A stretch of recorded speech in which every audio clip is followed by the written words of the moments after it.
Bridget Lake, president of the Oviedo Winter Springs Regional Chamber of Commerce, and I am here with Jeremy Sisson. He is running for state representative, and he is one of our candidates at the Eastside Regional Hob Nob. Our premier virtual Eastside Regional Hob Nob is presented by Lucas Land Group, an Oviedo-based family-run business with interest throughout Central Florida. Our sponsors, Duke Energy and UCF. Our radio sponsor, News 96.5 WDBO, and our website sponsor, Palm Tree Tech Center. Now, before we get into our conversation, let's watch a few quick messages from our sponsors, Duke Energy and UCF. When does the future begin? At Duke Energy, we say now. That's why we're investing in tomorrow's stronger, smarter energy future, today. Like a resilient power grid that can withstand storms not yet on the radar. Meters that show your energy use so you can adjust and save before your bill arrives. And a smarter grid ready for tomorrow's clean energy breakthroughs. We're Duke Energy, and we're building your smarter energy future today. Remote instruction has helped me out. It's been great because the professor's very communicative still. I can email professor and get an email back in literally 20 minutes. We still have class, we still have to participate. It's not hard, it's just we have to do it a different way. And I just think we've all done a really good job of adapting to these changes that have happened in a short period of time. And I'm definitely still learning as much as I would in class.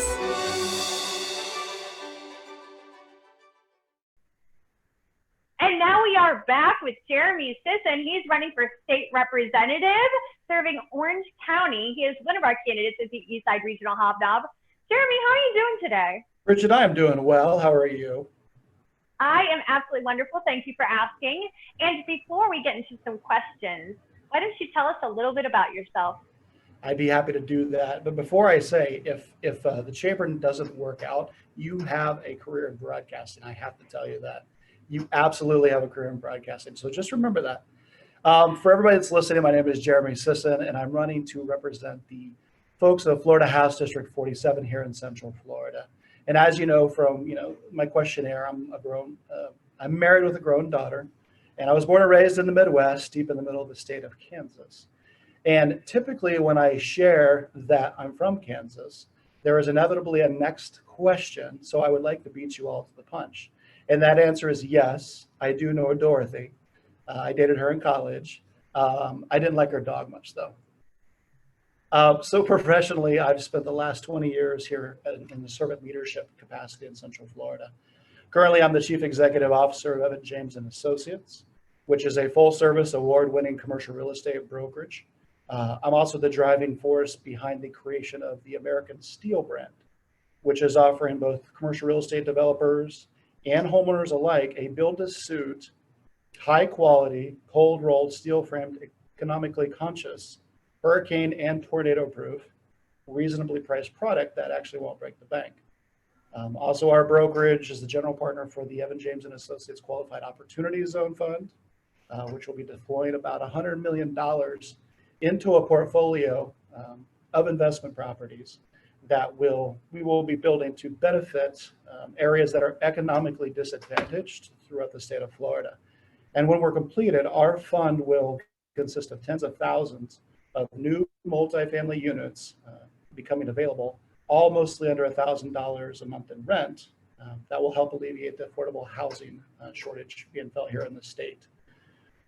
Now, most of you listening probably already knew this information because it's on our company website, my LinkedIn page, and campaign pages. So here's what you don't know publicly that is not available to everyone else. So I'm going to give you kind of a behind the scenes, behind the curtain view. So I've only got 2 points because I know, Bridget, we don't have that much time. So the first question on everyone's mind is, can I win this race, right? And the second question is how I plan on doing that. So before I pull back the curtain and share with you our secret sauce, I want to let you all know that I would definitely most not be running in this race if I didn't have any chance of winning. We've already done our homework in terms of the numbers. I'm very busy at work, in my personal life, in church. I'm still very active with multiple nonprofits like the Chamber of Commerce, which is FAVOB, veteran specific, that I still sit on to this day. So first, despite people have told you HD47 did not go blue. It actually went yellow. So hence the campaign colors. It's still a gettable district for a Republican candidate like myself. Structural vote there for me to win, even by several percentage points. Most people know Mike Miller carried this district in 2014 and 16, Bridget, by margins. How he carried this district is people who are registered MPAs, which means no political affiliation, genuinely connected with him. He actually won over 70% of that vote. He's very down to earth. He has a gregarious demeanor. He's a friend of the business community, and that helped him win both elections, frankly. And I've had the chance to sit with him a couple of times, and our campaign strategy, Bridget, really is no different. I've been told by my wife, or I've been told that my wife and we have personality coming out of our ears. So we're widely respected in the community as well, and that seems to help in running for this seat. We have a huge tribe of friends and supporters who have been helping us every step of the way and will continue to do through election day. We started walking this district, Bridget, and talking with our fellow Republicans on New Year's Day, over 6 months ago, actually, because we know that they needed to show up at a greater percentage than the Democrats did. We've already knocked on about 20,000 doors, and we're heavily focused on the 40,000 NPA votes in this district because, frankly, that's where we win this thing versus my opponent, Anna Eskamani. So we have a very specific game plan to touch each and every single one of them at least a dozen times before Election Day. This means emails, text messages, phone calls, face-to-face meetings, canvas hellos, billboards, social media, and the like. So we are also executing a personalized marketing plan to every single person who's an MPA. And we'll continue to send this information, Bridget, to the people because we know that based on the information, we know exactly what people want to hear. So that's going to be a personalized message. Next, we have our campaign executive team, someone who's a marketing genius. She handles all of our Google Analytics, geofencing, lookalike audiences, tiered and integrated marketing strategies, maximizing social media to turn calls into action into sales. In this case, the registered voters, of course. For example, the feedback about our video campaign, which we were talking about before the show started, right? You'd seen my video series. She actually helped develop that, and the feedback has been a solid 10. And then lastly, I would say that I've recruited several capable friends into director positions for my campaign. Each of them have very specific roles that they must execute. For example, Marcos is engaging all 150 churches and their congregations to make sure that they're on board with me versus Donna in November. And since I'm a man of faith, and frankly speaking, there are several bridges that she can't gap with the church, and her deference towards destroying the voucher program for 100,000 children, a lot of them minorities and Christians. So there's an army of folks who are going to be supporting me versus her in November. Another one of our directors, Michael, he's identified 500 homes, businesses who are willing to take on our signs throughout the district. And then we have a third director, Jay, and his responsibility is making sure they have no less than 50 to 100 people at each of our canvassing events, and we still have 16 of those scheduled through November. So with those type of canvassing turnout numbers consistently, we feel that we'll be able to hit every Republican and NPA household at least 2 or 3 times, actually 2 or 3 times each. So before I turn it back over, because I know you said you had some questions for me, which I'm a little bit concerned about because everyone listening, she didn't give me a heads up. This is just spur of the moment. Bridget's like, I got something for you. So before I turn it back over to you, the answer to the people who are listening, the 2 questions are absolutely, we will win in November. And now you know how we plan on doing it. And like all of you, I'm a business executive and entrepreneur. I have infinity for your concerns because frankly, your concerns are the same ones that I have as an executive if I were in your shoes. And I hope we can count on your support towards our win in November. And I think we'll leave it at that. Well, that sounds like an amazing strategy. And now I have a very, very serious question for you. Oh no, here we go. Tell me about your family. My family? It's a very serious question. That is. I am married to I have to say, I can't say, I used to say she's one of the most amazing women on the planet, but then she said, don't you mean the most amazing woman on the planet? I was like, okay, so I need to fix that. So I am married to the most amazing woman on the planet, Brianna Daniel Sisson. She is, I don't even know where to begin, but she is a radio host on Florida Man Radio. She's the executive director and founder of the Street Team Movement, which is a nonprofit that provides remedial aid and laundry services for the homeless in downtown Orlando. She started that when she was at UCF, when she was in college, actually. Won many awards for that, was on the Steve Harvey show, went up there a couple years, and she's just an amazing woman. She's a woman of faith, and she's an amazing stepmom to our daughter, Kalina, who turns 19 in a couple of days. She's one of those teens that's like, this is my birthday month, so I'm going to celebrate for 30 days straight. So yeah, I have an amazing family, and I have two ladies who love and support me in everything that I do. Well, looking a little bit in your past, I understand that you played in a band. I do. Can you tell us what instrument and maybe your most memorable gig? Yeah, I can do that. So I grew up playing the trombone in middle school, high school, college. So I actually got scholarships in college to sing and to play trombone. And when I came down to Florida from Kansas in my early 20s, my boss's boss, he was in a band. He came down from Boston, and they had a need for a bass player. And he's like, hey, why don't you come over to my house up in Sanford, because we were working in Lake Mary at the time. And he said, come over to Lake Forest, come to my house, and I need you to, step in and help us out with our band, because he knew I played music in college. And I said, sure. What kind of band is it? Is it a ska band? Do you need a trombonist? And he's like, no, I need you to play bass guitar. You're a big guy. You could play bass.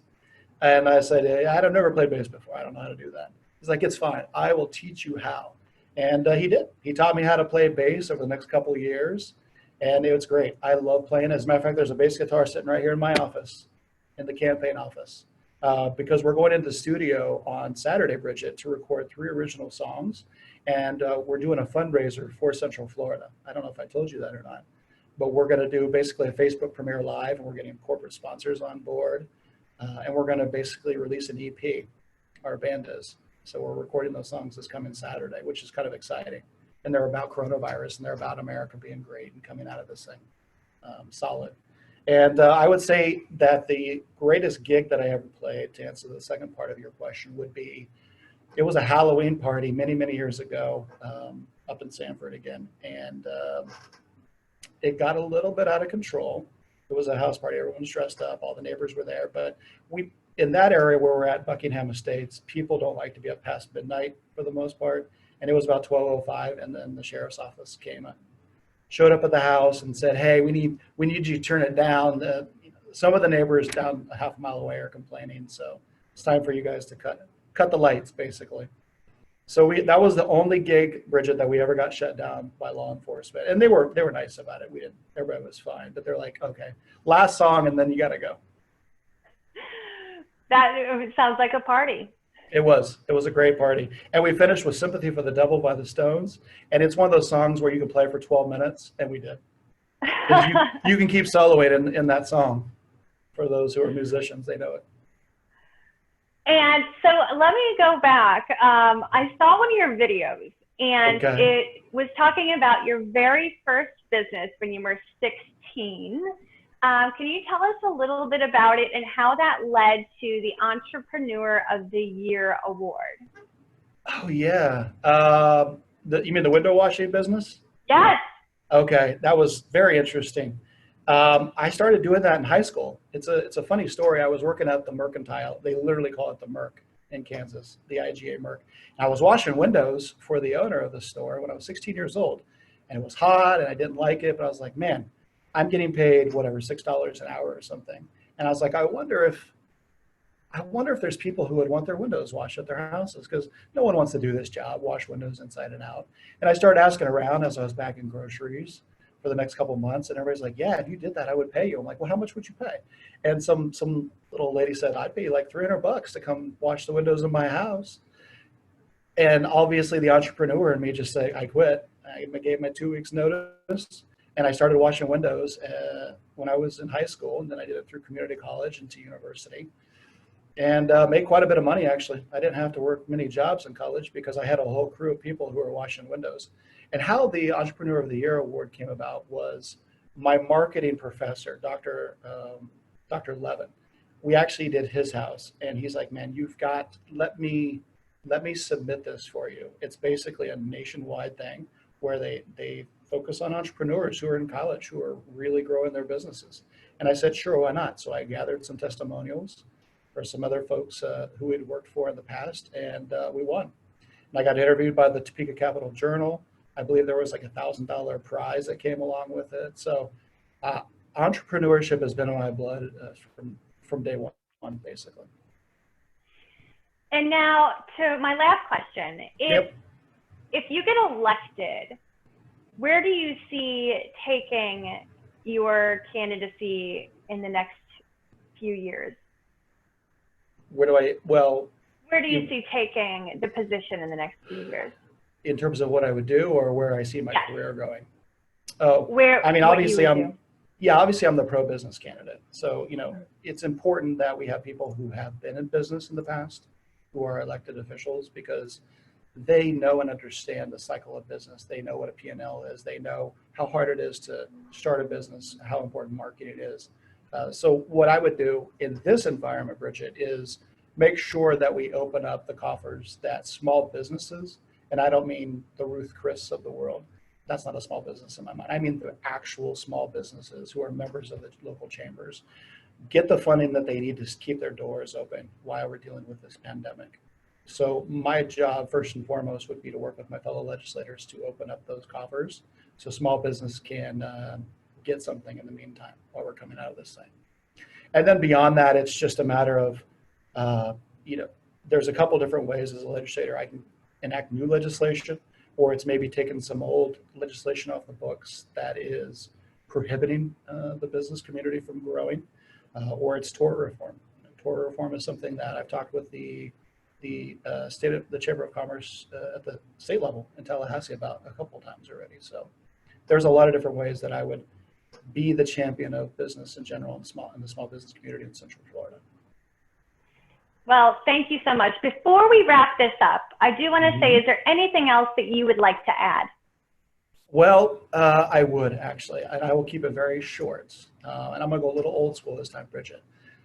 President Calvin Coolidge once said that he was talking to, I believe, the American Society of Newspaper Editors. This is back in like 1925. He said that the American people, the chief business of the American people is business. They are profoundly concerned with producing, selling, investing, and prospering in the world. And that's end quote. And so even though this phrase was coined almost a century ago, I am 100% certain, Bridget, that it still rings true today. The chief business of the American people is business. And honestly, all of you people who are part of your Chamber of Commerce are on the front lines of that reality on a daily basis. It's your group, it's your leadership, and the executives in your chamber whose companies are putting food on the table. They're providing power for our homes. They're building our homes, their schools, and everything else in between. Your chamber members keep us healthy. They keep us covered through insurance. And so you and your members facilitate that producing and that buying and that selling and that investing and prospering. So I'm sure you've heard this before, but I'm going to reiterate and say again, thank you for everything that you guys do as a Chamber of Commerce for all of us as consumers. We really appreciate that. But thanks for having me, and God bless. Well, thank you. That is Jeremy Sisson running for state representative serving Orange County. He's one of our candidates at the virtual Eastside Regional Hob Nob. Our virtual Eastside Regional Hob Nob is happening on June 30th, starting at 5:30. Don't forget to register, and make sure you check out esrhobnob.com for one-on-one interviews and so much more about our candidates. Jeremy, thank you so much for joining us today. Thank you for having me. Thank you, everyone.